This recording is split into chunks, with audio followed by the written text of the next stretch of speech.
Hey everybody, and welcome to another Game and Party video. My name is Doug Deneen, and tonight I'm going to be reviewing the solo mode for Winterborne, generously provided by Talon Strike Studios.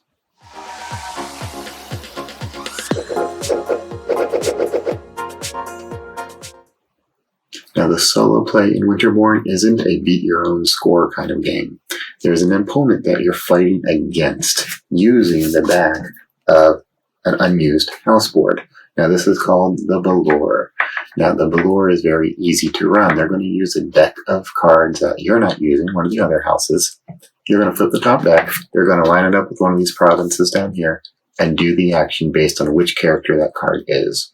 So, if you're exploring, you're just going to take the top card from that province and add it to the Velour's deck for endgame scoring. That's it. If it's the Shaman, they're going to gain the top ally from that province.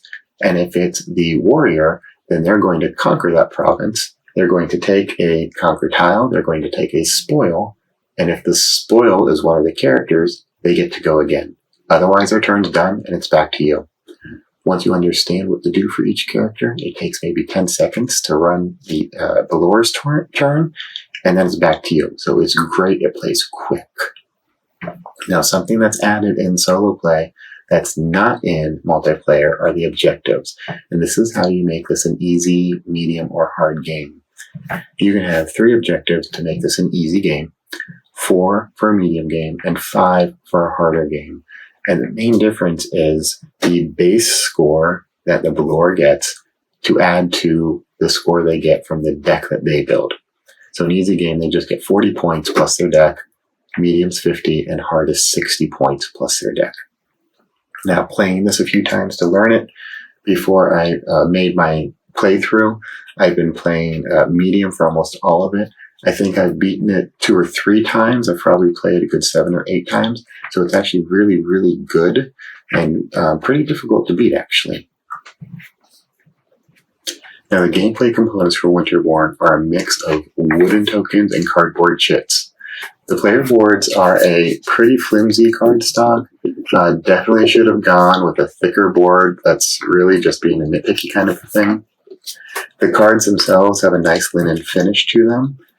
You definitely do want to sleeve them, though, because of the amount of shuffling you'll be doing during the game. You only start with 6 of them, and since you play about 4 each round, you're going to be doing a lot of shuffling to them. Which brings me to the insert for this game. The insert is great. It's also the biggest mistake. The insert has room for everything, including this nice little holder for the wooden game pieces that goes right in the middle of all the provinces. However, the biggest mistake is because everything fits perfectly, including the cards. So if you do sleeve your cards, they're not going to fit in their slot. So that is the biggest mistake. They could have just given it a few more millimeters so that we could have had some sleeved cards in there. But truthfully, that's really all nitpicky, and it shouldn't detract from you hunting down this game. So Winterborne is a fast and fun game to play. There are different avenues to gain points, and you always feel like you're making headway into whatever strategy you choose. Resources are important, but they also take up the actions to build your villages or to gain cards. So it's a nice balance that you need to find. Now, the different sets of banner cards make sure the deck is different every time you play. And one thing I do like, the deck where you replace cards after you gain them, it's actually split amongst all 4 spaces here. And that's how you move along the track for turns. So once all the cards are gone from spring, you move into summer. Once summer is gone, you move into autumn. Once autumn's gone, you move into winter. Now, the thing with winter is it doesn't matter how many cards there are. As soon as you get winter, you got 3 rounds left. So the game, the length can change depending on how fast you build your deck. If you build your deck faster, you're going to have a shorter game. But if you don't build your deck, you're going to have problems getting those points. So it's a nice balance. I do like that. To explore gaining the cards each season is different. For example, in spring, it can be 2 of any resource, but then in autumn, you need a coin and a shield in order to explore and gain cards. So that changes as you go also. And these move into the next season as soon as someone takes that last card. With the exception of winter, you would finish autumn so everyone has the same amount of turns. But you might be planning something, you might have your coin and your meat in order to gain that card next turn, and someone moves you into autumn, and now you need a coin and a shield. So it's great the way that the deck is split up amongst the board here.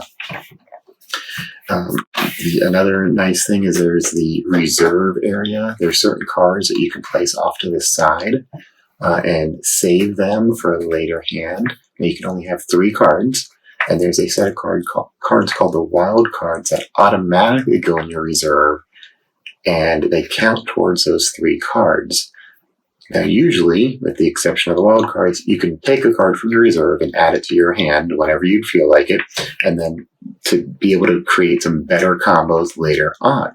So this opens up a nice strategy for those larger combos, especially later in the game when time is running out. You really need to get a move on getting those points. So what do I think of Winterborne? I'm giving the game an 8 out of 10. This is a solid game that I really can't wait to try multiplayer with. If you enjoy puzzly solo games with a quick play time, I most certainly recommend that you hunt down a copy of Winterborne. Thanks for watching. If you enjoyed this video, please give it a like and subscribe to our channel. Also, check out our podcast, and you can find us on all of our social media sites on gameandparty.com. See you on the next video.